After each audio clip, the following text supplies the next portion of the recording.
But we're getting on with time, and we have an amazing presenter tonight. I'm really Trika, excited. let me tag me back in because I want to give a little intro for Larry too, but I'll let you kick us off and then segue to me. Whoa, okay, well then. Larry, you got caught a line. Anybody else want to talk about Larry? Get in line. Well, I probably out of all of you at least get to say that I'm really honored because Larry is also my neighbor and friend right around the corner here. So it's pretty awesome that Larry is the author of In the Arms of Saguaros, which is the latest proceedings of the Desert Laboratory. And his background, I sent you all his bio, but I think it's pretty cool that he was most recently the curator at the Smithsonian Institute, curator of the Political History Collection at the National Museum of American History. And now we're lucky to have him right here in Tucson with us and our speaker tonight. And so, Ben, I'll let you take the rest. Sure. So it was like, man, I really think probably like 2.5 years ago or so, that maybe even 3, that I don't know if any of you happen to know Ron Sparks, awesome member of our community, previous member of the Tillamook Advisory Council. And he shared with me, he said, I've got a friend who just wrote this book about saguaros. You really should connect with them.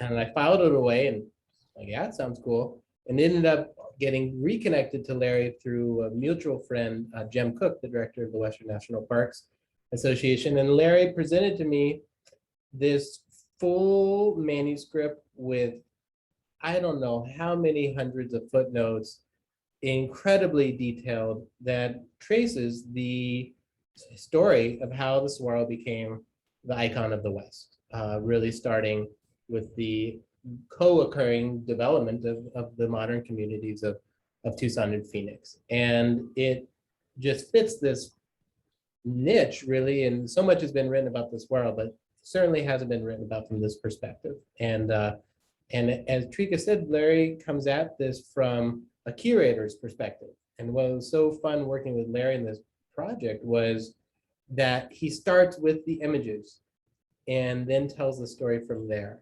And so truly an objective kind of presentation of how, as he and I kind of in our conversations and in the book called The Saguaro Moment, the current, just boom, pop of the saguaro as being such a relatable element, but at a global scale, the history of that is rooted in these objects that Larry has curated for decades from all over the country, really, in his efforts. So all pulled together in a really readable product, which is the 3rd volumes, as Trika said, of the Proceedings of the Desert Laboratory, or In the Arms of Saguaros, the iconography of the great cactus. And then after many rounds of edits and some meticulous cross-checking and beautiful layout and incredible editorial work by Anna, who worked tirelessly to create such a beautiful volume, and working back and forth with Larry and myself. I just really want to credit how much Anna did in this. The final product wouldn't be close to as wonderful and robust as it is without her efforts. So a lot of work went into this, and we're just really pleased to have it. You all hopefully will get a copy soon. And Larry, it's fun to be able to welcome you this evening and to be able to talk now that we have it in our hands. So thanks for joining us, and look forward to hearing what you're going to say. Thanks, Ben. Good night, everyone. Let's share screen. Yeah. Can you enable screen sharing? Trika. I can, sure. Anna took over when she jumped on. Oh. I'm going to enable. Well, let's see. Anna, can you do that since you jumped in there?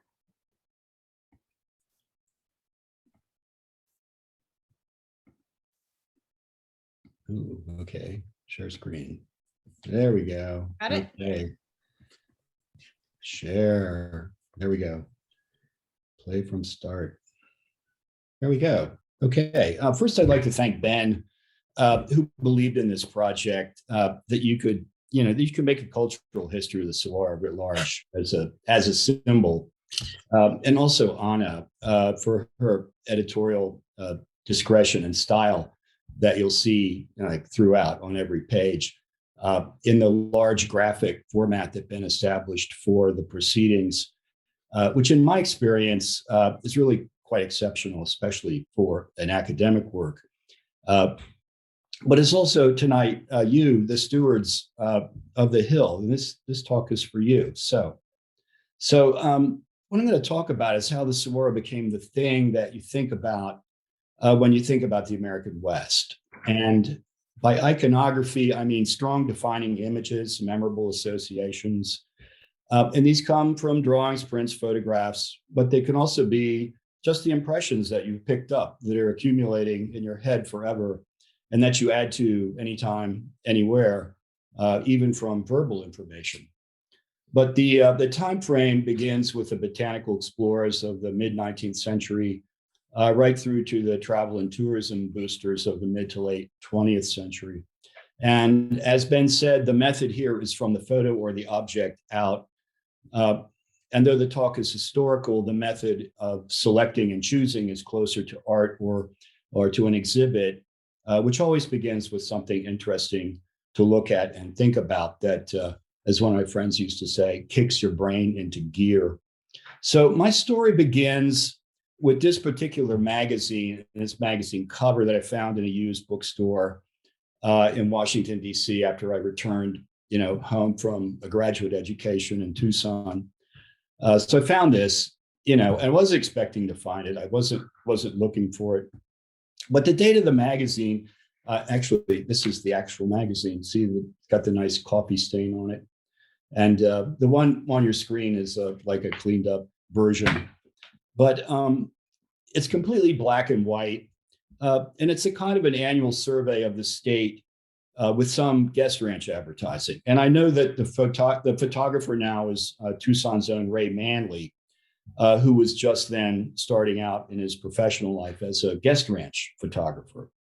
So on first glance, you pick this up and you look at it and go, what a nice photo. And then the second, well, what's going on here with the pose? And to me, this pose, close in on the arms begs all kinds of questions. It's an interesting choice for a cover. And, the way they've splashed the headline, it's a stand-in for all of Arizona. But can the model get any closer to the plant? And what's up with the spines or the lack of spines? And does this photograph work or fail to you? In other words, is it more or less compelling if you have practical experience with the plant? So it's ironic that the root of the Saguaro's success as an icon lies in mistaken assumptions that people who have no experience with the plant have about where the plant actually lives. Just forget about whether it has spines or not. And this is where the fun begins. In the imaginary range, which is larger than its actual range, because it's in your head and it's imaginary, represented here by little telephone type emojis, which have been doing all of the heavy lifting for cactus iconography of late. And this map is by Paul. Thank you, Paul, based on information that was published by David Yetman a year or two ago. So what I want to talk about, basically in 4 sections, the selection of images arranged this way is Botanical Discovery through the Gila River Valley, Collecting Arizona, that is the physical transplantation movement of saguaros all around the country, Picturing Arizona, or rather alternative pictures of Arizona under irrigation, and then finally coming in from the edges of irrigation to the center of the frame, the last section. So the first, Botanical Discovery. This is what I believe is the earliest surviving sketch of the armed and the branch plant. And this sketch was made by Lieutenant William Hemsley Emery, a Marylander, in 1848. And Emery, as you probably know or may know, was the head of the Army Reconnaissance Party charged with exploring, the flattest route to California from the Kansas Territory in the era of the Mexican War. And his trip took him right through the Gila River Valley. And while Lieutenant Emery is a pretty well-known figure, having published his survey through the US Congress, the sketch isn't known, I mean, even among historians. And Emery is doing this from memory in a letter to his botanist friend, George Engelmann. He's asking Engelmann, or begging him really, to please classify this plant so that he can properly identify it with a botanical name in his soon to be published congressional survey. So from Emery's sketch and assorted cactus parts, Engelmann names it Sirius giganteus. Now, I won't linger on this too much longer, but if you were asked to draw the plant, that sketch is pretty much what you might come up with. And if you're reading along in the letter, or were, Emery can't remember if it has spines. So the new name appears for the first time in print in Emery's Reconnaissance in 1848. And the lithograph presented the saguaro as a tree and was based on the drawing by an artist in Emery's party, John McStanley, and this drawing had bypassed Engelmann, where it should have gone first for identification. And it went straight to the lithographer at the government printing office in Washington. Now, I like looking at images of saguaros that come from these exploring parties because the published works, they always include figures of people that appear to be just like tipped in, like almost an afterthought. And the figures are almost always reduced in scale in proportion to the plants, which tend to make the plants appear to be even more dramatic as scientific discoveries. And it never really became an issue or a question until a lot of people had seen them. But they keep doing this. This is published 10 years later in the boundary survey that Emery took over. And he did this with a completely different set of artists and engravers. So the figures actually get smaller in this one, making the saguaros more majestic. A realistic rendering of the saguaro fruit harvest appeared in a travel account published in 1859 by the German explorer Julius Froebel. Froebel was I apologize for the dog, a former newspaperman who had traveled the Gila River Valley in the early 1850s. And it looks like we have some side blooming saguaros here. So I hope I'm not making any news. But this woodcut became a point of reference that was reproduced in, cactus collecting catalogs, field guides, as were Emery's pictures. A U.S. boundary survey party that was put into the field in 1850, led by artist John Russell Bartlett, in its early days, was later taken over by Emery, contributed this pen and ink wash. In the waning days of his tenure as survey head in 1852, Bartlett climbed the foothills in the present day area of Sentinel Peak. And you can see the convento down there in the valley and the Catalina, the line of the Catalinas, and then the city of Tucson down below. But what you also see are members of Bartlett's party at leisure. They're relaxing, taking in the landscape. So the social setting of people in the company of plants, this is going to become increasingly familiar to plant collectors, health seekers, and boosters in the years to come. So in 1880, saguaro imagery took on an exponential leap when the railroad arrived at Tucson from California. And as a consequence, saguaros soon made the return trip to California, where they were transplanted in gardens that in turn appeared in pictures in the press. And the leading example was the Arizona garden at the new Hotel Del Monte on the Monterey Peninsula, of all places, that opened in 1882. And this particular woodcut print appeared in Harper's in 1887. And note that the saguaros are all columnar. They're not armed or branched, which would have complicated their removal. And also note the collar-like braces for support.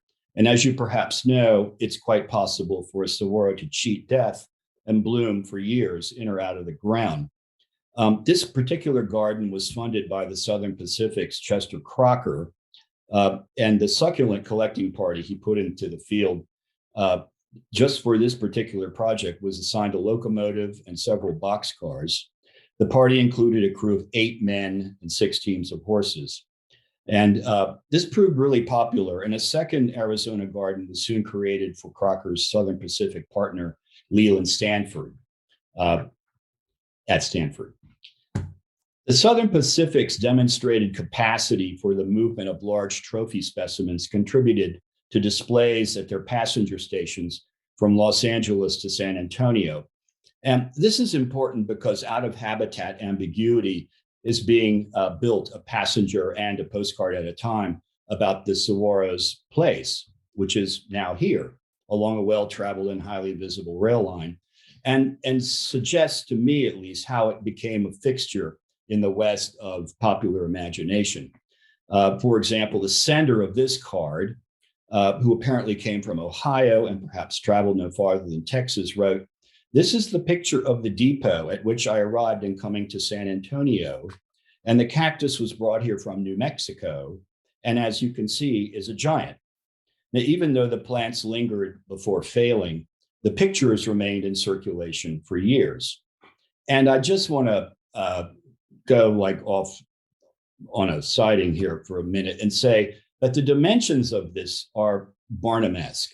That is, the showman P.T. Barnum, when he was in the museum business advertising his American Museum, which was in downtown New York, he went to a Connecticut farmer by a rail line, and he gave the farmer an elephant, and he gave him a passenger schedule, and he said, "I want you to put this elephant in the field and plow with it with this banner, advertising my museum every time a passenger train comes by. You don't have to do anything. You just have to have people see you plowing with this elephant."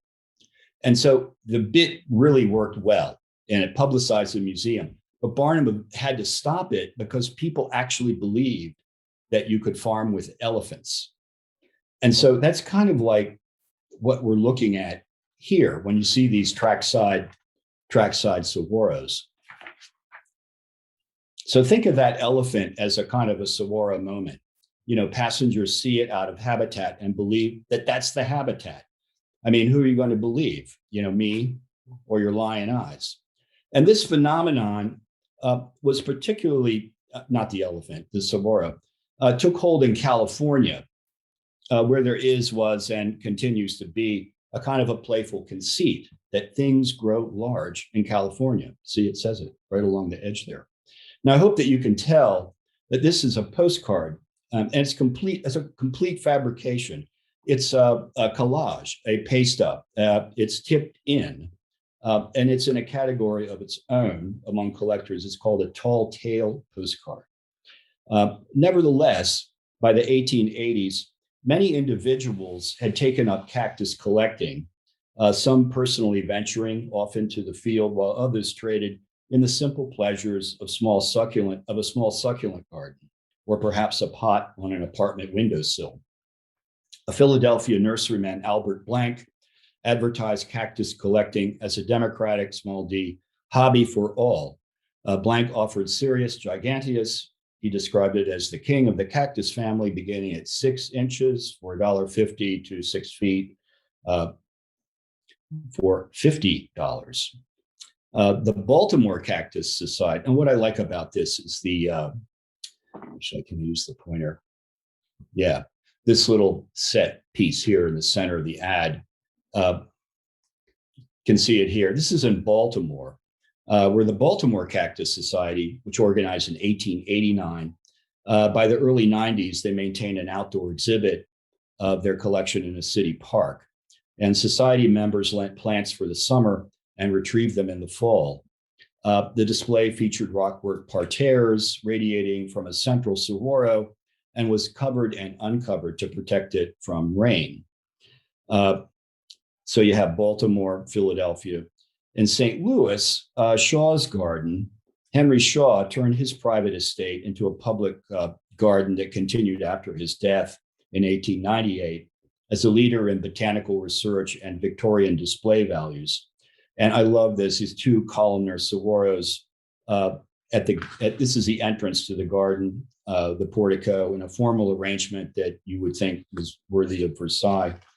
And just to give you an idea of how extensive this is or was, The display kept 150 garden laborers occupied full time who just moved plants around in and out of the ground into the safety of their winter hothouses. And you can see here this group of cereus, everything is in a pot, which expedited its movement back into a greenhouse. So Philadelphia, Baltimore, St. Louis, Chicago.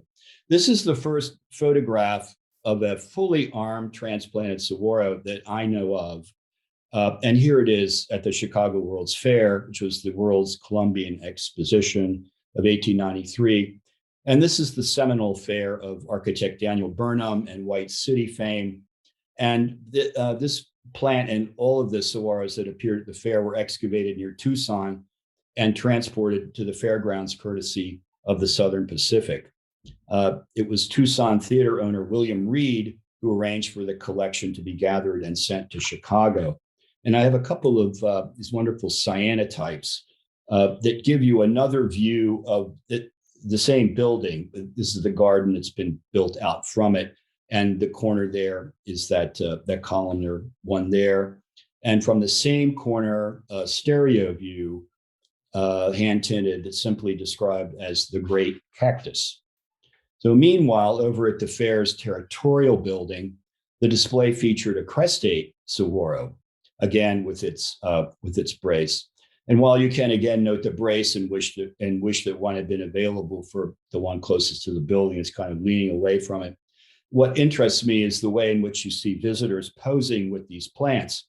And for many, I mean, it's got to be their first experience with the plant, or at least I would like to think so. So you might think that the dissemination of pictures beginning with government survey reports, the appearance of transplants up and down the tracks, more pictures and woodcuts and Harper's, postcards, stereo views, that this would contribute to a kind of an upward trajectory in the curve of popularity, or at least in public awareness, in proportion to repeated exposure and the knowledge gained about the plants. But you'd be wrong. It's an upward curve, to be sure, but it's not necessarily smooth. A Chicago World's Fair visitor from Arizona, for example, complained that the leaders of the territory had lost the opportunity to erect a statue of abundance with a horn of plenty in each hand, instead of the withered and forbidding cactus stalk erected to indicate, we presume, the poverty of Arizona's soil. Now, just let that sink in for a minute. So don't think that upward arc is a smooth curve. Rather, it's like a kind of a crescent-shaped sawtooth blade, kind of up, down, up, down. It's going up, but it's, goes down, which is an apt metaphor for where the plant is headed at the turn of the century. I mean, whether the saguaro appears or not, all depends upon who's calling the shots. That is, who's deciding for Arizona what gets pictured, how it's pictured, which is to say, how it's framed and presented within and without the territory. Now, you might say, this is all anecdotal information, but the same tensions are exhibited in the design of Arizona's territorial seal and the state seal adopted in 1912. So first, the territorial seal, which acknowledges the saguaro by tipping it in, not unlike that tall tale postcard, to the foothills of the San Francisco Peaks north of Flagstaff, which is also north of the Sonoran Desert on the Coconino Plateau. The state seal of 1912, which is unchanged and it's still in official use today, pictures a storage reservoir, irrigated fields, a miner with a pickaxe and a shovel, and a steer representing cattle. Now, the state seal hardly settled the question of the saguaro's place by erasing it. So in the matter of dramatizing this particular vision and making it stick with the turn of the century, any number of slides, transparencies, and stereo view cards picture the changes taking place under irrigation from crops like this one to parks. See in a minute. In terms of crops, here's one of an alfalfa harvest, which is one of my favorites. There's no economic reason for the plants to be saved here other than the cost of labor and the expense of a rather thorny and time-consuming removal. Cacti, large and small, figured as the casualties of irrigation when they were pictured at all. And this state of affairs did little to advance the image of the saguaro outside of its three-dimensional novelty for these kind of stereo views. Up in Phoenix, an early set-aside of park land, the Papago Saguaro National Monument, devolved from the wilderness it might have been. And postcards of the park's most popular geological formation, which I hope you all are familiar with, the Hole in the Rock, shows the saguaro forest yielding to the irrigated features of a public park. So this first card is 1922. It didn't take them too long, 1936, before they have it looking more like a central park. And this actually removed this area from consideration as a national monument and sort of eased the way for what's now Saguaro East to be given that designation. But to be fair, even in Tucson, there was ambivalence about the saguaro's place in promoting the city as a winter destination. So there's sort of an irony around the Los Angeles station, or as we've seen the San Antonio station, they have transplanted saguaros. In Tucson, you don't see them at the station. This is a photo from a Sunshine Climate Club pamphlet in 1922, where you would think they would be, sympathetic. And it says, trees and lawns greet you on arrival. And those trees and lawns and bushes and shrubs and flowering plants, they've been doing this job forever.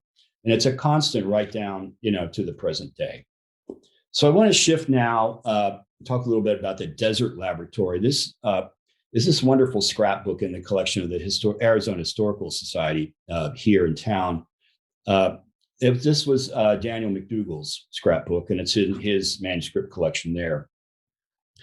And in this scrapbook, the saguaro always takes a star turn. So in 1902, the leaders of the New York Botanical Garden put an expedition into the field to collect what garden director Nathaniel Lord Britton described as, we quote, interesting things for their new conservatories. And garden botanist Daniel Tremblay Mcdougall, who would later become the director of the Desert Laboratory, the first director, collected columnar saguaros and other succulents in southern Arizona and Mexico. The scene here are his created specimens at Taurus.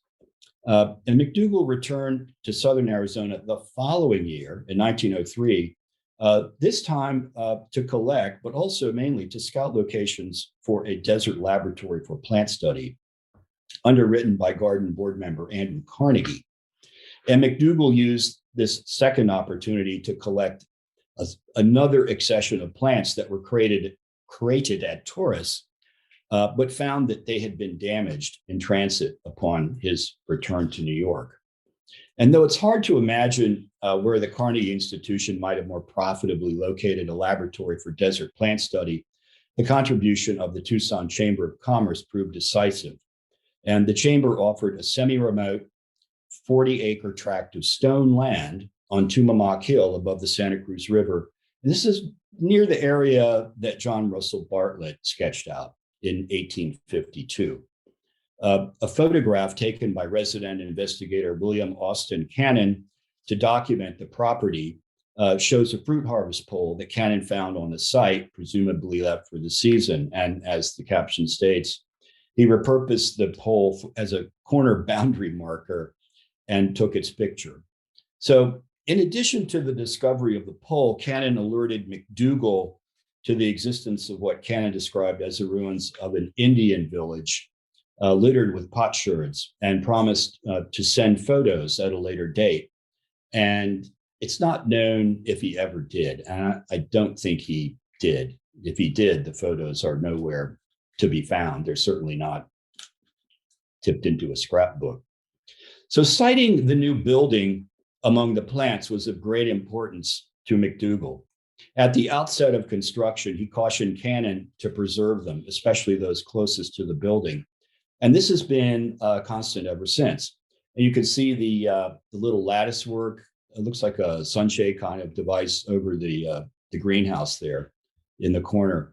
So botanists working in the new building need not travel to pursue research on light, soil, water, and transpiration that accounted for the Saguaro's accordion like expansion and contraction.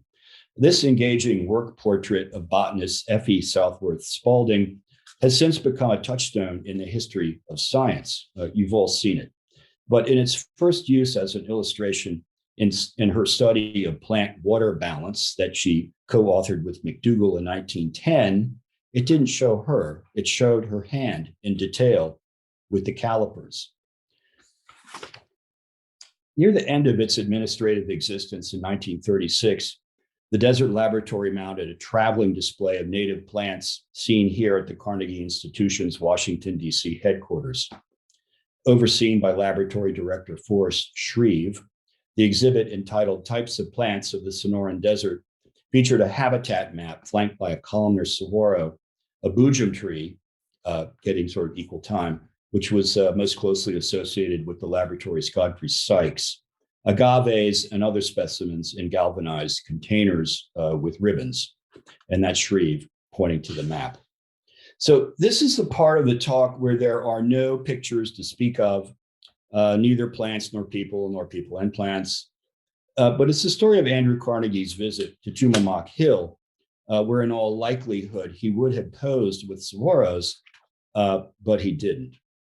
So it begins with Engelmann's Sirius giganteus, which stood as the saguaro's botanical name for nearly 50 years until New York Botanical Gardens' Nathaniel Lord Britton and the Smithsonian's Joseph Nelson Rose changed it to Carnegia gigantea to honor the Desert Laboratory's patron, Carnegie, who apparently learned of the honor while he was visiting the laboratory. And he's said to have been the disappointed subject of his associates' pandering. And as a consequence, neither photographs nor press accounts documenting his visit to Tumamoc Hill can be found today. However, the name stuck, and it was confirmed in publicity that leaked out about the name change in 1909, but also in print in Britton and Rose's monumental work, The Cactaceae, which was published in 1919. The noted English botanical illustrator Mary Emily Eaton rendered the artwork for the color plates. Now, just as an aside, we were on the eve of publication, and I sent an email to my friends at the Smithsonian Libraries asking for a scan of this to publish. And they wrote back and they said, "We're supposed to have the original art for this." You do, but we can't find it. And those are words, if you work in a museum or in a library or an archive, you don't want to hear those words in the same sense ever. And so I was just expecting the plate. Well, in a couple of days, they get back to me and they say, "We found it. It was framed on someone's office wall in the library." And so here it is. So their botanical illustrator scanned it and sent it to me, and it's just lovely. It hadn't been seen. It's not even on their website. It may be by now, but this has sort of been a lost thing, So if you sit atop the nation's collection of botanical art, which one are you going to frame and put on your wall? Well, now we know. And you can see down in the corner there, Mary Emily Eaton, or Mary E. Eaton, with all of the other production details about it. Someone has penciled on it that this was one of the specimens that Mcdougall collected on his second trip in 1903. And it flowered and lived long enough to become the representative specimen for all specimens of its kind. So I want to shift now to the years bracketing the Second World War between the late 1930s and early 1950s, which saw the upbuilding of Southern Arizona's travel and tourism industry and the role its leaders played in overcoming or maybe sidestepping entrenched interests that continued to shape what Arizona looked like and talked about when it talked to the outside world. In the Saguaro's ascent to the status of a symbol, or if you will, a welcoming metaphor, its outstretched arms might yet pull its own weight. But it's a long climb out of those alfalfa fields and citrus under irrigation to an alternative picture and photo publicity that celebrated the state's natural topography and its native plants. And this so-called natural dilemma had long confounded the state's tourism boosters, who ever since the 19 teens and 20s had made incidental use of the plant. But by the late 1940s, their literature had begun to move the saguaro from the margins to the center of the frame.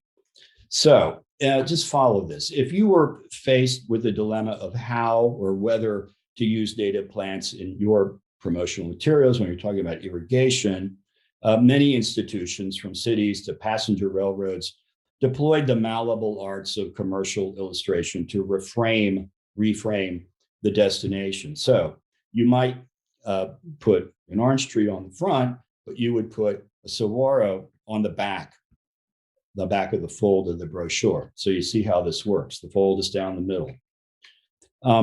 Or gaining confidence, you might boldly place it on the front and be done with it. Here, horseback riders appear in front of a flowering saguaro, and a flowering yucca spans the critical fold right down the center. By 1950, even the Santa Fe Railroad, which runs through Flagstaff, has gotten into the act, rendering a saguaro using the railroad's signature New Mexico palette of purple shadows that you see in its Grand Canyon and Indian Detour publicity. On this one, the saguaro straddles the fold right down the center. But it was Arizona's guest ranch owners who softened up the saguaro as a welcoming symbol, which is a profound change from the days of territorial land sales propaganda and the state seal design that wrote off native plants. In their literature, exemplified here, you can't get close enough. You're beginning to climb into it. The way the guest ranch owners picture it, the saguaro is a natural attraction that you relax with, you get cozy and cuddle up with. And here you can even sleep with it. So guest ranch publicity is really the spark of a social saguaro, framed for creative leisure, relaxation, or my favorite, simple stare out the window contemplation. And there's quite a bit of this going on. And I just want to say right here that when Ben and I would be having a discussion in his office about something in the book I needed to do, one time I remember just stopping and said, Ben, I'm listening to what you're saying. I hear every word, but I'm just looking out the window and I need to stop and just look out the window for a minute. And then so he took me outside one time and showed me a massive plant that had just fallen down and they had been taking pictures of it. And I thought, yeah, well, wow, that makes sense. So here I am trying to write about this stuff and I'm just right in the middle of it, staring out this wonderful window. And as stewards, I'm sure you've all had that same kind of experience. You don't need a window. You just walking the hill. But back to Tucson, the advertising agency partnership of Ernest Cabot and Norval Gill interpreted the saguaro as this kind of a freestanding artwork. And they favored the frame technique in graphic designs for a long, long list of hospitality clients whose brochures folded the viewer's attention right back into the subject at hand.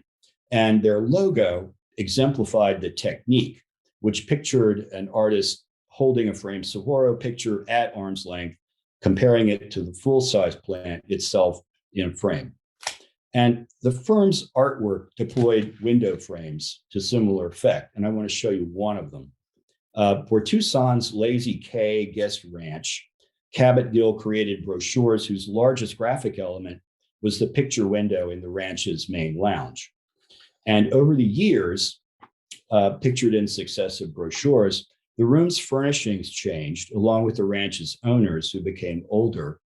But the saguaro in the window is the constant feature around which everything revolves at the ranch. Now I want to show you a different window. This is in a house on off of Rudisill Road. The house is still there. The window's still there. The saguaro, I was told, fell down in the mid-90s. But among enthusiasts of the compositional frame of cactus specimens and gardens, the photographers Charles and Lillian Herbert built their desert home with a picture window that looked out on a massive chandelier-type saguaro. In other words, they bought the property and they frame the view in the window around exactly as if you were looking through the viewfinder in a camera. Described in perennial syndicated features as the view with a room, the Herbert's living room window framed the most carefully curated saguaro moment in all of southern Arizona. And though citing a home with a scenic view was not new, in the Herbert's understanding of what was important, the saguaro was a critical element. And over the years, they amortized the cost of their home's construction with illustrated feature articles about it, syndicating stories picturing the view as late as 1947. So now we've arrived from the irrigated margins of the desert to the center cover of the fold of brochures and popular magazines. And I want to talk a little bit about certain photographs with which you may be familiar. But first, a little backstory. In 1922, Tucson's Sunshine Climate Club organized to fund a community advertising campaign to promote the city's winter climate. Ads prepared by a Los Angeles advertising agency soon appeared in national magazines and newspapers. Each ad featured a coupon to clip and fill out. The coupon campaign was actually a clever way to compile the names and addresses of prospective visitors who might become new residents. And they actually tracked these people, and they knew if the individual who had become interested with a coupon had actually come as a visitor and had actually purchased a home or property. In other words, they were very intent on showing the client, the Sunshine Climate Club, the value of the money they're spending on this ad campaign. So the coupon got you, as an incentive, a free booklet picturing the city and its surroundings, acknowledging its desert setting. The campaign was effective but expensive and was allowed to drop off in the Depression of the 30s. In 1939, Roy Drachman, the Sunshine Club president, seen here in his shiny rodeo parade shirt, and photographer Charles Herbert of window fame, set out to create viral photographs to promote Tucson in lieu of paid advertising. So the most well-known and widely reproduced photograph was the Cactus bikini or Cactus sunsuit that appeared in some 300 newspapers across the nation and around the world, culminating a year later with a full-page story in Life magazine about the picture, for which Drachman and Herbert went back out into the desert and restaged the shoot. Though they did not use the word viral, that was the intent, to create photographs that would find their way into newspapers and magazines without the expense of an ad agency. They called them gags. Although Drachman and subsequent club leaders never dropped the ad agency, the agency wouldn't allow it, actually. Gag photo publicity could run concurrently with advertising if and when the club chose to return to it, which it eventually did in 1950. But the effect of this particular gag photo, the Cactus sunsuit, as attention-getting as it was kind of off-putting. When it ran in a Chicago Tribune feature, the headline writer or the caption writer added, "Touch me not." And so the original gag of sawing up and wearing plant parts, I think even Durston might have admitted didn't really work. But it soon led to less invasive poses. It was much easier to pose models sitting in and on the plants or framed by the plants as if in a window. And if you look closely, the model here is sitting on, it looks like a board on top of the plant, but the shadow, there's enough of a shadow if you just looked at it. And it's much enlarged here. I mean, when it appeared in Life magazine, it was much, much smaller. But here you have a Ray Manley photo shoot, and they always want to show you how they're doing it as part of the gag. Here we have a teenage, probably a high school model sitting on top of a ladder, and the ladder rungs are padded. And that's Manley in the lower left. Here you have a model, barefoot model, on a droop arm saguaro in an unknown location.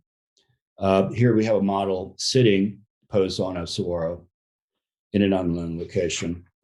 But as popular as these poses were, they're becoming familiar as a kind of a convention of travel and tourism publicity. And the pose began to be applied to activities in other areas, even science. The visualization of end-of-life cactus care pictured the university botanist who had published theses on the so-called black spot disease, necrosis, as they daubed bleach solution on the plants while seated in their arms. So depending on the caption you read, it's either a bleach solution or one said it was penicillin. So, but whether clipped, patted, or tipped in, the saguaro became the lubricant of a distinctly modern Southwest into which anyone might climb. Ruth Egermeyer, the wife of the park superintendent of Saguaro National Monument, posed as a park visitor for Arizona highways with a droop-armed saguaro, one of the oldest and most unusually formed specimens in the park. The photo of her leaning into the plant soon appeared on the cover of the park's 10-cent trail guide, inviting visitors, come here, come closer, see this thing. The tipping in of saguaros on a Tucson golf course confirmed the saguaro's arrival as a symbol of post-war leisure and recreation, even in its own habitat. This is a detail from a Sunshine Climate Club ad in 1950, set on the links of Tucson Country Club. The scene didn't exist. We know this because the picture was explained in advance to Tucsonans, including club members, who may have wondered what was going on. Of course, the use of tipped-in photo elements to conjure up idealized settings was not new and was older than the cactus gag, but this was a gag nonetheless. And I recently found a photo of the Tucson Country Club, and this is what the course actually looked like at the time.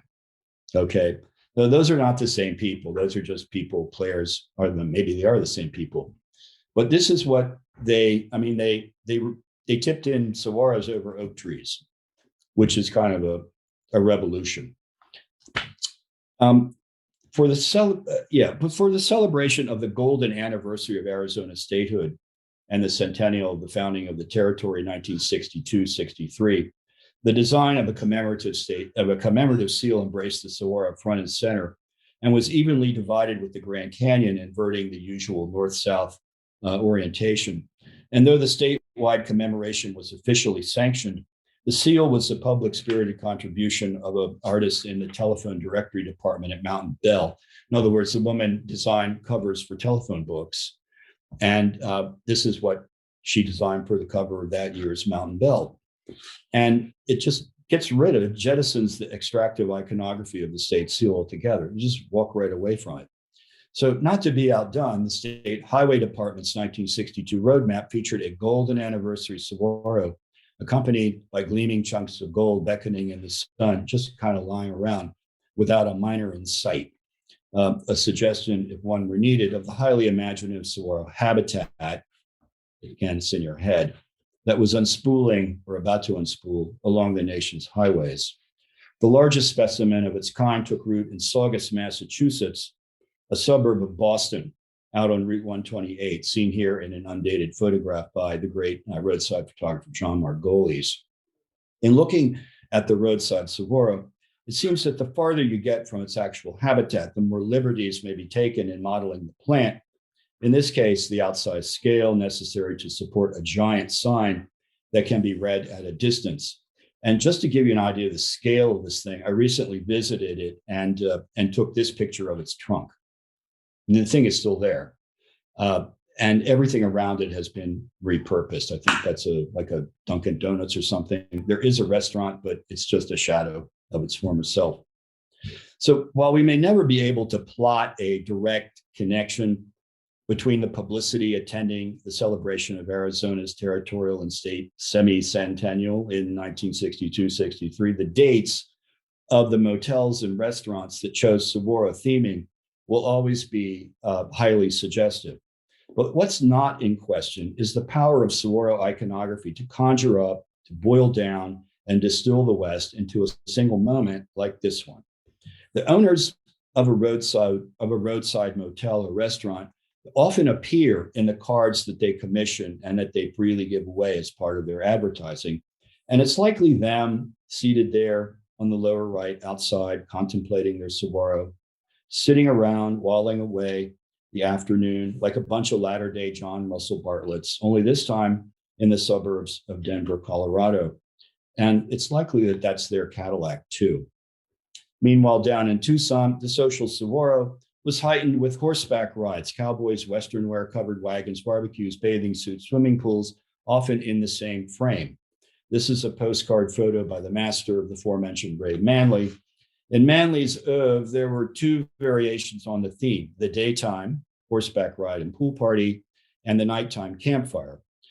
For the Saddle and Surrey guest ranches owners, seen in their matching red shirts and white cowboy hats, Manley sharpened up the drama with strobe lights concealed by the rocks of the fire ring. The first renderings of the Sonoran Desert in line drawings, engravings, and woodcuts, first-person encounters with saguaros in gardens from the Pacific coast to the nation's World's Fairs, shaped ideas about Arizona and the arid Southwest.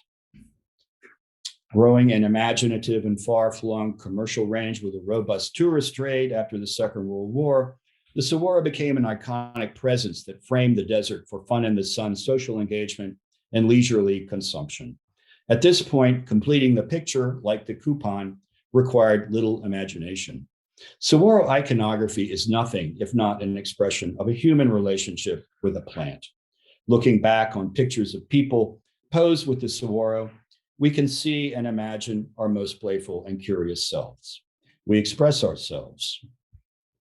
We take stock, stop, and care in a saguaro moment. Now, since I wrote those closing lines in the book, I've come to believe that it's actually the other way around. What's really going on in this iconography? The plants touch us. Thank you very much. Questions, comments, concerns?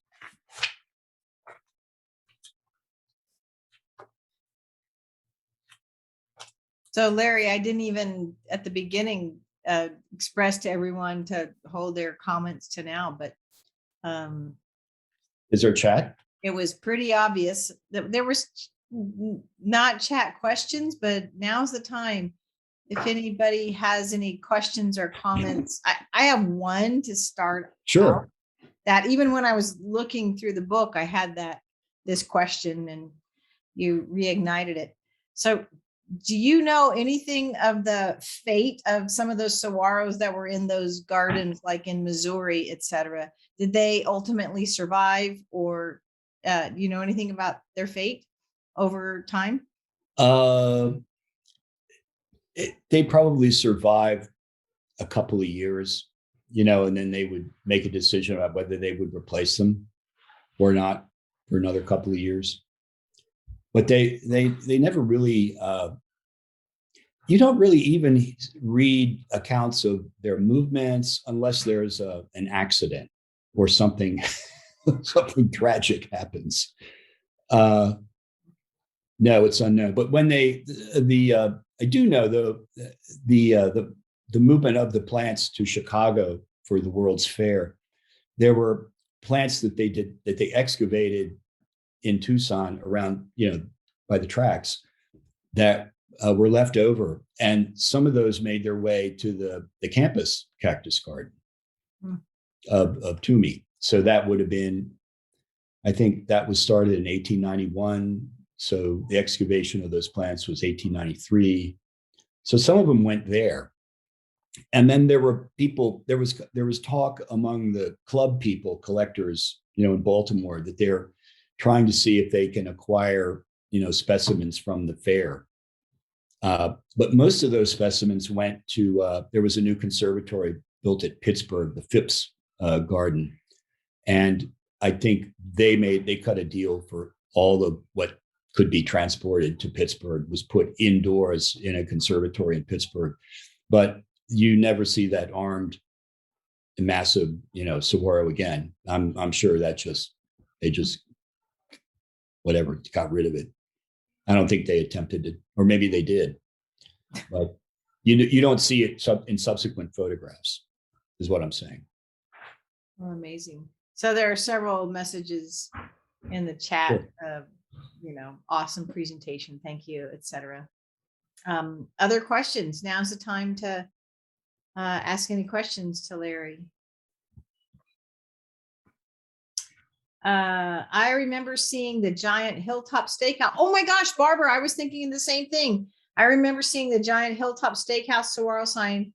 It's I don't know what that said. When I was young. So are you familiar with the Saguaro Steakhouse? And Oh, on the yeah. east side too. You've seen it? Yes.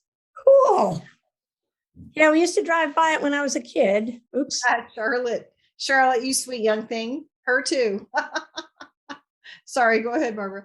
Oh, there was it's huge. I don't know how many stories high, but it's like, I don't know, 3 stories high. You cannot miss it. You can't miss it. No. So for Charlotte, how iconic. My mom had her first date there. She didn't say it was her dad. That's right. So I have a question. You moved really fast, but did I understand correctly that Andrew Carnegie did not like being named after, like he didn't like that his name was used to rename the Saguaro? Yeah, Ben may know more about this than I know. There's such an odd thing. This is just from verbal information. I mean, there is no record. There's no published record of Carnegie in Arizona. I mean, it's like, and the guy travels. I mean, he travels in a private rail car, and he's got secretaries, he's got photographers, he's got scribes, he's got all of this stuff. And what they wanted was to have him pose with a saguaro. There isn't even a picture of him posing with any. It's as if he didn't even come. And the verbal information is simply documented in once in a while. The Carnegie Institution of Washington, D.C. will publish something, and that's part of their history. But there's never a citation to a primary source. But the name change was released to the public in January 1909, presumably by Britton and Rose.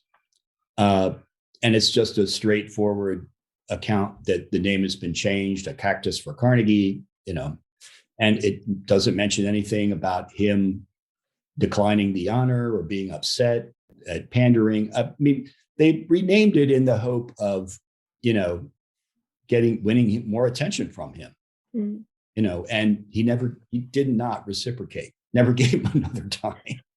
So, I mean, the only piece to add is the information we have on that was collected by Jan Bowers in her historical research. And and I'm not sure exactly what her sources were for this, but similar to what Larry said, that when they had already pre-decided to rename the genus for Saguaro carnegium.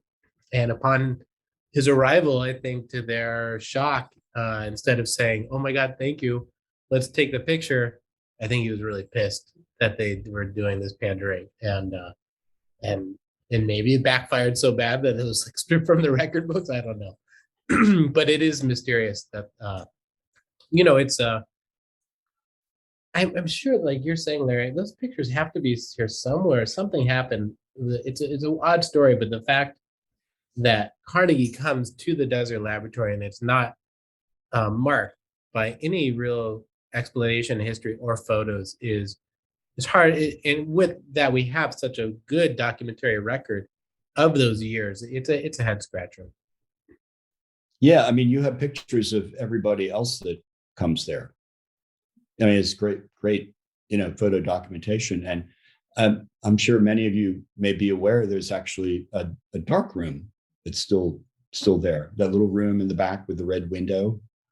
I love that. It's just like so cool. Think of the stuff that came out of there, just it's mind blowing. Yeah, but Mr. Carnegie, that was sort of like backfire publicity. That's I guess a good word for it, because it didn't result in anything.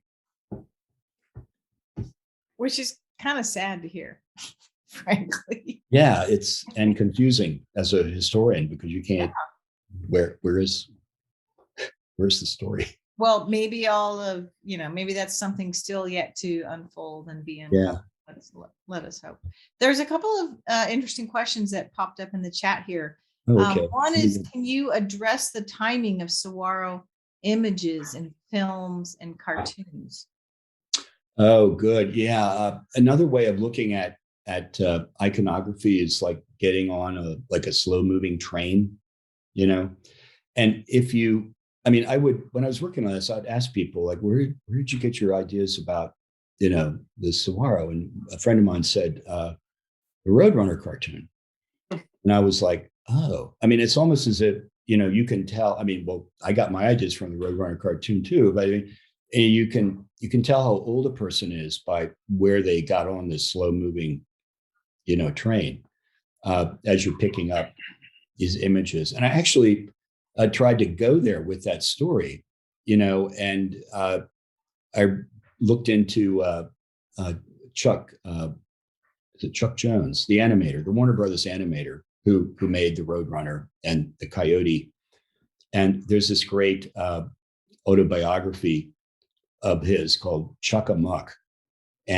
But he doesn't talk about the Roadrunner. He talks about to him, it's about the Coyote. And he doesn't talk about the background at all. It's just an assumption on his part that he's just drawing these, saguaros and mesas. It could be a John Ford film, for his visual point of reference. But he was a Californian, grew up in California, but he was kind of conversant in that arid Southwest landscape. So it's almost like a character in that cartoon. And I forgot what the rest of the question was. Roadrunner and. Well, I guess I can read it's pretty funny because it's inspired a couple of notes here. One is from Rachel. Hey, Rachel. My first thought when I finally saw a saguaro in person was Snoopy Cactus. Right. Yeah. And then she also said, I spent all summer waiting to photograph the white one based on my recollection of seeing it in Peanuts. I don't know if you're, reading those, but thought I would share. I think Snoopy's his brother. Yeah, his brother's right. I couldn't remember the name. Thanks for that.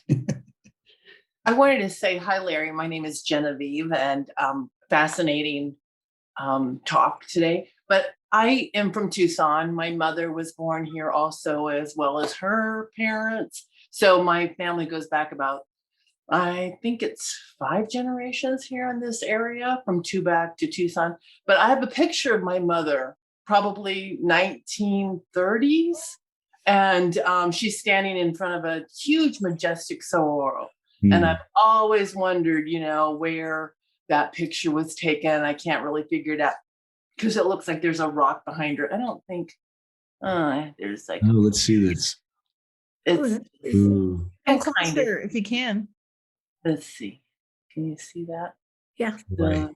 Anyway, I don't know. It's 1 in a million, but I just have always loved that photo of her. And so today, seeing all those photos of people near Cactus, just I don't know, it was great. It was really brought back. Yeah, I think that was one of the pleasures of this project, that was finding, collecting just snapshots like that. Yeah. It's all out there. And once you start, to develop an eye for that kind of thing, you start to see it everywhere. Right. And and what I liked about a lot of them is they're often like just kind of like gingerly, poking the thing, and that's the moment. That's when the thing is. I made the acquaintance of a man who he's a retired physician, but he tends the archive at the Tucson Medical Center, which began as a desert sanitarium, and they have a collection of these little photo books that were made to acquaint the early patients in the sanitarium who came west for their health with the plants, and then they would take pictures on outings of people with the plants, so Mrs. So-and-so, Mabel from Iowa, standing, in Sabino Canyon, and it's just totally totally charming to me. I mean, you're lucky that you have, what that is. But some of these things have just lost that connection because someone failed to write on the back of it where it is, what it is. And unless you have specific knowledge of that rock and that ridge line, it's really difficult. I mean, if you showed it to enough people, somebody might, come up with it. And there are many of these spectacular specimens that were mostly at Saguaro East that are now gone, that were there was a fantastic, like a 19th century bumper crop that came to maturity in the late 30s and early 40s at Saguaro East. And I guess one of the regrets with the project was I was told that I would have to find the oldest volunteer at Saguaro East, and they could tell you where these plants had been, like there's one, it's like the watermelon cactus, and it has these, it's like a crestate thing just gone crazy, or those group arm, specimens that people are standing. I mean, they're literally standing on the legacy bumper crop, that's just going away.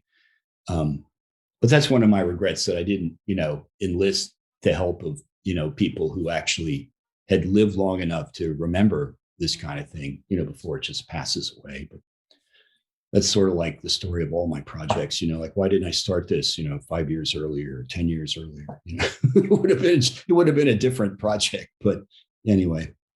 Larry, there's some amazing things cropping up in the chat right now. So it's still, I mean, I'll share some of them. I recently got a t-shirt. This is from Lauren. Hey, Lauren. I recently got a t-shirt in Austin that has a saguaro illustration inside a silhouette of an armadillo.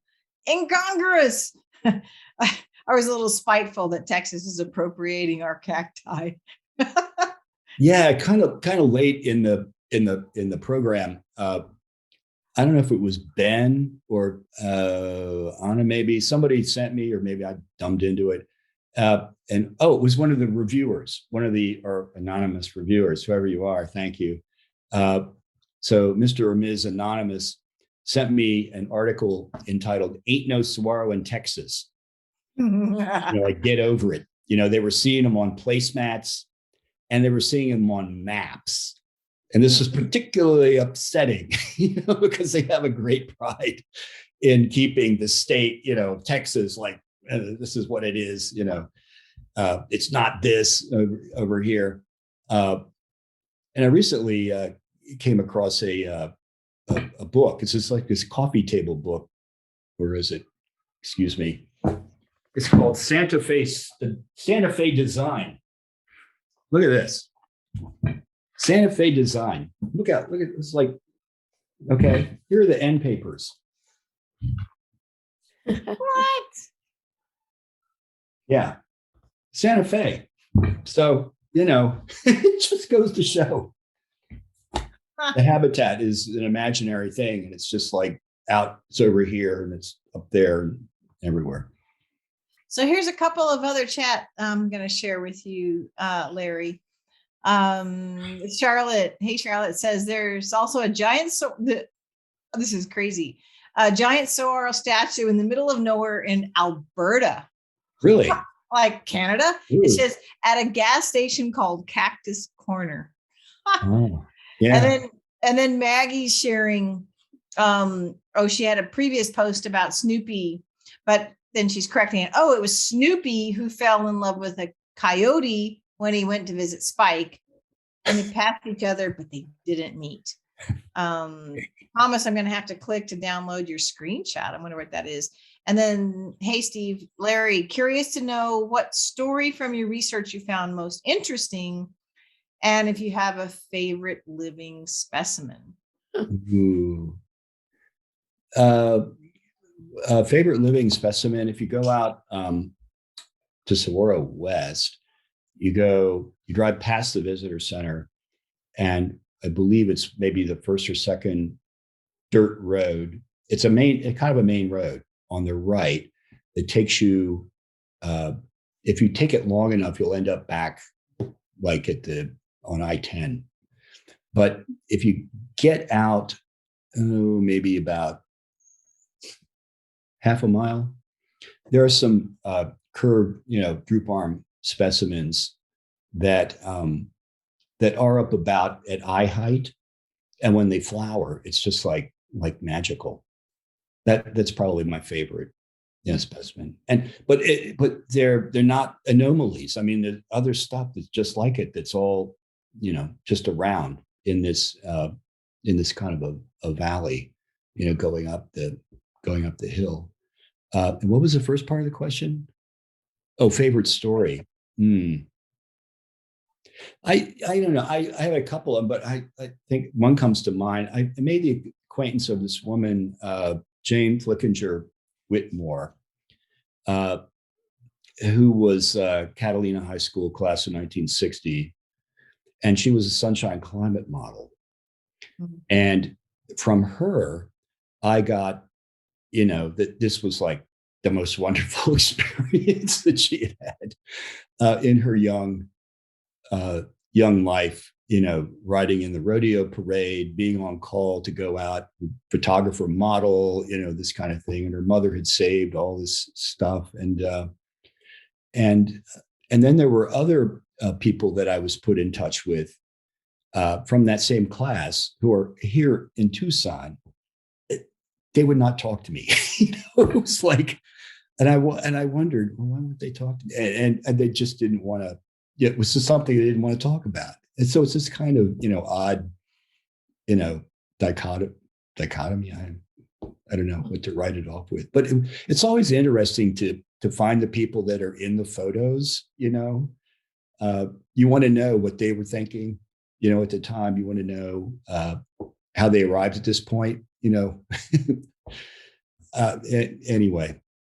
But the Historical Society has a wealth of this kind of information. I mean, it's just waiting for a feminist scholar to just come. You could literally publish. There is a guide that tells you how to become a Sunshine Climate Club model.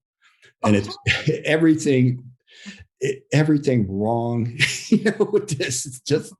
It's just a total trip. And you sit there and you're just like, oh my God. I mean, that stuff that I showed you, that is just like the tamest, most, I don't know.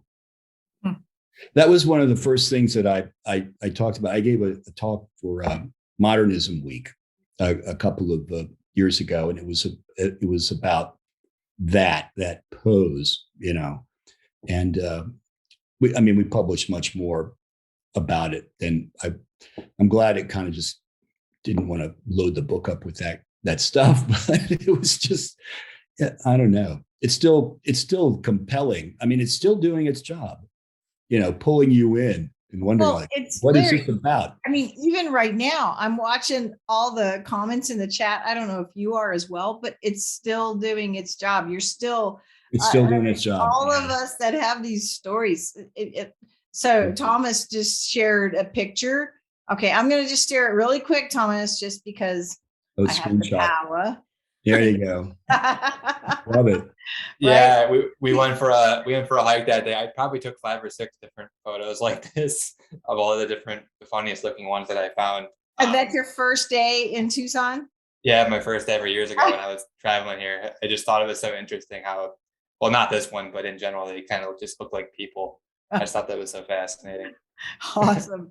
And then you might have seen that Lauren said she Googled "Ain't No Sonoran, Texas," and she found a song. So you can look in the chat and there's a link to the song.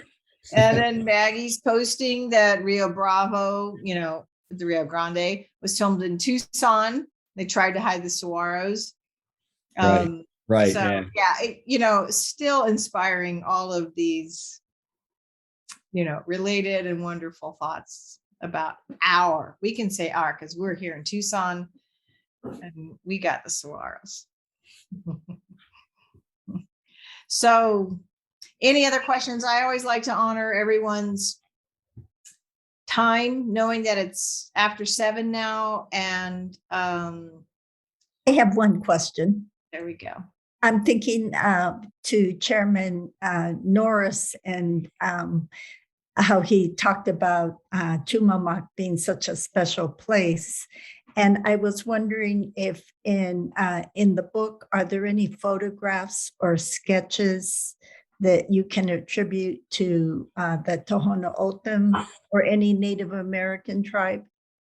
Yes, in the earlier part of it, there are some shots of Maricopa women gathering fruit.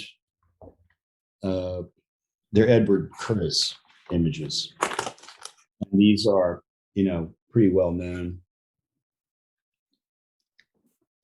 And I have to say, in showing you these, when you make a book like this, you really begin to learn about it after it comes out, And a friend of mine looked at this and said, "Did you know that those were staged?" I mean, the whole book is about staging. Well, I didn't know that Edward Curtis, really? And the women are wearing their winter clothes. So it purports to be the fruit harvest. It's staged to be the fruit harvest. And he goes, "Look at the baskets. There's nothing in the baskets." But I mean, I was concerned with, images that people made who it went outside, and created an impression that, shaped how people understood and thought about this. There's really a dearth of that kind of material in the early period. So there are no Tohono O'odham, generated images of Saguaros in the book. I would just add to that, Yeah. to answer your question, Caroline, that to me, I think a lot of what Larry's research uncovered was the overt erasure that was Right. happening in the telling of the discovery, right, of the saguaro, and it was cultural appropriation and erasure that's happened. I mean, that photo of the saguaro fruit harvesting autumn collecting stick, repurposed to a boundary marker for the lab buildings, was one of the most damning things I've seen in a photo, and really in an image rewrote much of the history as I understood it of the early years of the desert laboratory, in a really powerful way, and very intense, and a lot of very revealing of the real history that happened there. So I think it is, to me, the answer to your question is no, there really aren't those images, and that tells a huge piece of the story. Yeah. Well, Larry, this was pretty awesome. And everyone, thank you for your interaction with this and your questions. Larry, I don't know if you've been watching the chat, but there's been a lot of gratitude coming your way for this awesome presentation. And all of you stewards, thank you as well for tuning in and for being here and for being present, for being part of this. It's these connections and the information and education that we get from like Larry, you and others. You got some clapping hands showing up. Yeah. Thank you. Thank you all. We'll have another in service next week. Larry, we'll invite you to that. Thanks again. And as Anna put into the link, and I sent to you all in the email, you can purchase this book online and have a hard copy in your hands. And you can also download it for free as a PDF on your computer in that link that Anna shared in this and I shared in the email. So thanks again. Look for your next, oh my gosh, we're already in November. Look for the November sign up coming out sooner rather than this month's, which was later. But so look for the next sign up for November, and appreciate everything that you do. Thank you all. Happy harvest season. Larry, thank you so much. I'll see you. Thank you, Trika. And Anna, Paul, thank you. Good night, everyone. Good night. Night, everyone.